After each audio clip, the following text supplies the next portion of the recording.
ایک air line میں خاتون نے فلائٹ میں سوار ہوتے ہی اپنا ہاتھ میری طرف بڑھا دیا۔ میں نے کتاب بند کی اور اس کے ساتھ گرم جوشی سے ہاتھ ملایا۔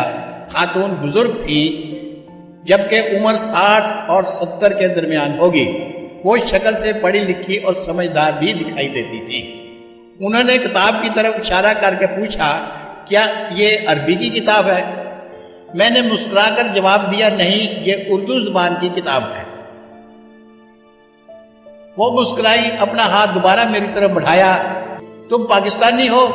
میں نے گرم جوشی سے جواب دیا، جی جی بالکل۔ وہ حقیقتاً خوش ہو گئی۔ فلائٹ لمبی تھی، چنانچہ ہم دیر تک گفتگو کرتے رہے۔ پتہ چلا کہ جینا امریکی ہے، تاریخ کی استاد ہے۔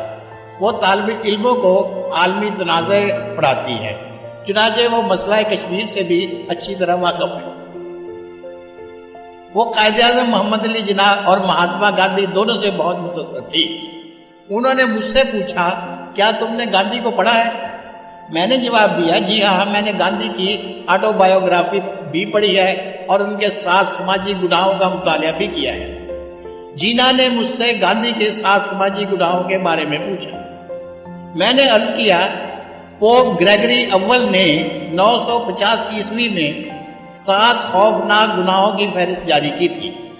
ان کا کہنا تھا، انسان کو 7 گناہ ہوس، بسیار خوری، لالچ، کاہلی، شدید غصہ، حسد اور تکبر ہلاک کر دیتے ہیں۔ انسان اگر ان 7 گناہوں پر قابو پا لے تو یہ شاندار، بھرپور اور مطمئن زندگی گزارتا ہے۔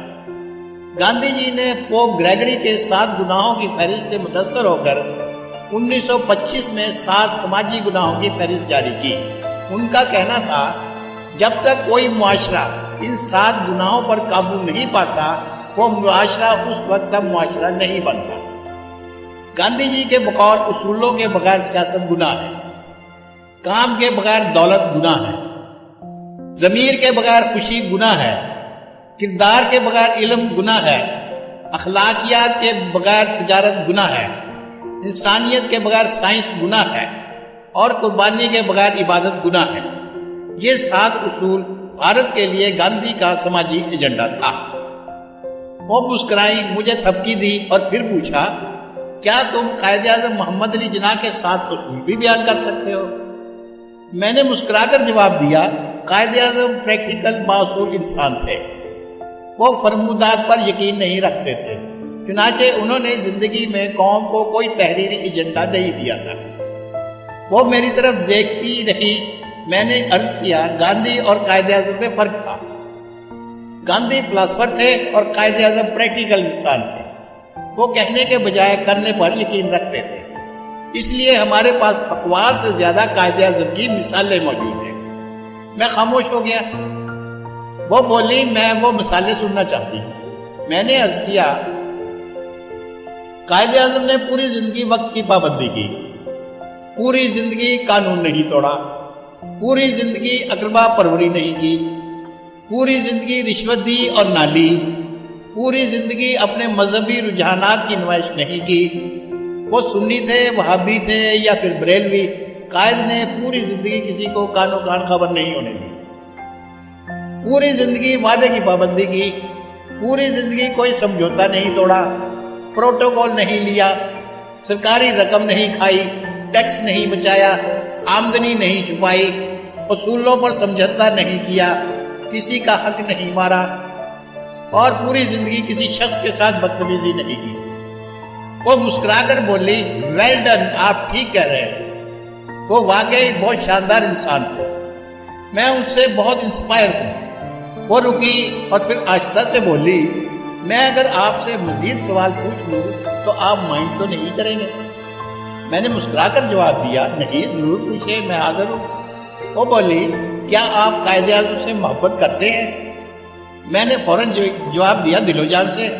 وہ بولی، آپ بتائیے، اپنے قائد اعظم کی کون کون سی خوبیاں آپ میں موجود ہیں؟ میرے لیے یہ سوال انتہائی غیر متوقع ہو۔ میں پریشان ہو گیا اور پریشانی کے عالم میں دائیں بائیں دیکھنے لگا۔ وہ بھانپ گئی اور آہستہ آواز میں بولی، آپ یہ چھوڑ دیں، آپ صرف یہ بتائیں آپ کی قوم نے اپنے قائد کی کون کون سی خوبی کو اپنی ذات کا حصہ بنایا۔ میں مزید شرمندہ ہو گیا، میرے ماتھے پر پسینہ آ گیا۔ وہ مسکرا کر بولی، میں تاریخ کی طالب علم ہوں، میں اسلام سے بھی انسپائر ہوں، میں آدھی اسلامی دنیا دیکھ چکی ہوں۔ آپ مسلمان دو عملی یعنی منافقت کا شکار ہیں۔ آپ لوگ ہمیشہ نبی کو اپنا ہیرو کہتے ہیں، آپ ان کے خلفاء اور صحابہ کو بھی آئیڈیل کہتے ہیں، لیکن جب عمل کی باری آتی ہے تو آپ ان کی کوئی ایک خوبی بھی اڈاپٹ نہیں کرتے۔ آپ میں آپ کے آئیڈیلز کی کوئی خوبی نظر نہیں آتی۔ آپ لوگ قائد اعظم جیسی شخصیات کے بارے میں بھی اسی طرز عمل کا شکار ہیں۔ آپ نے قائد اعظم کو نوٹ پر چھاپ دیا، آپ ہر فورم پر ان کی عزت بھی کرتے ہیں اور آپ ان کے لیے لڑنے مرنے کے لیے بھی تیار ہو جاتے ہیں، لیکن ان جیسا بننے کی باری آتی ہے تو آپ دائیں بائیں دیکھنے لگتے ہیں۔ چنانچہ میرا مشورہ ہے، اگر آپ اسلام پھیلانا چاہتے ہیں تو آپ رسول اللہ جیسی عادتیں اپنائیں، اور اگر آپ پاکستان کو ترقی یافتہ دیکھنا چاہتے ہیں تو قائد اعظم کے اصولوں پر عمل شروع کر دیں۔ آپ کا ملک یورپ سے آگے نکل جائے گا۔ وہ رکی اور نرم آواز میں بولی، میں اپنی ہر پہلی کلاس میں طالب علموں سے ان کے آئیڈیلز کے بارے میں پوچھتی ہوں۔ یہ جب اپنے آئیڈیلز بتا دیتے ہیں تو پھر میں ان سے پوچھتی ہوں، آپ وہ خوبیاں گنوائیں جو آپ نے اپنے آئیڈیلز سے متاثر ہو کر اپنی زندگی میں شامل کی۔ زیادہ تر طالب علموں کا رد عمل آپ جیسا ہوتا ہے۔ میں پھر ان کو بتاتی ہوں، میں اس وقت تک آپ کے آئیڈیلز کو آئیڈیل ماننے کے لیے تیار نہیں ہوں جب تک آپ کی زندگی میں ان کی کوئی جھلک نظر نہیں آتی۔ آپ اگر دل سے اپنے آئیڈیلز کو اپنا آئیڈیل سمجھتے تو پھر آپ میں ان کی عادتیں موجود ہونی چاہیے، ورنہ آپ منافق، اور میں نے زندگی میں کسی منافق کو کبھی مطمئن اور اچھی زندگی گزارتے نہیں دیکھا۔